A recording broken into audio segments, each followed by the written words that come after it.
ეროვნულმა მუზეუმმა საახალწლო პროგრამა დაიწყო სკოლის მოსწავლეებისთვის ჩატარდა გაკვეთილი თუ როგორ ხვდებოდნენ ახალ წელს ძველად საქართველოში.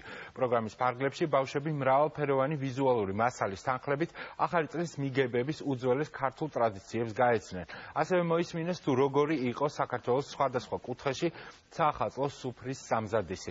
პროგრამას თან ერთვის პრაქტიკული მეცადინეობა, ჩიჩილაკის დამზადება და მორთვა რიტუალური პურების გამოძერწვა და საახალწლო ხონჩის მომზადება. ეროვნული მუზეუმის საახალწლო პროგრამა 19 იანვრამდე გაგრძელდება.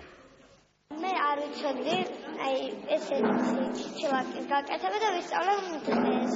ძალიან კარგი პროგრამა იყო და ყველა ძალიან გაეცოდა და ყველა ძალიან მიხაროვა. დიდი არის ბავშვების დაინტერესება ამ მხრივ. ჩვენ ვაცნობთ ახალი წლის ძველ ტრადიციებს, როგორ ხვდებოდნენ და ემზადებოდნენ ძველად ახალი წლის შესახვედრად და იმდენად ძალიან ბევრი ბავშვი სიამოვნებით ისმენს აი ამ ყველაფერს და გარდა იმისა, რომ თეორიულ ცოდნას ვაძლევთ ბავშვებს, ასევე გვაქვს სახალისო პრაქტიკული საქმიანობა. ვაცნობთ ყველა იმ ელემენტს, რომელთაც ირთვებოდა ჩიჩილაკი და რა სიმბოლური დატვირთვა ჰქონდა თითოეულ ელემენტს.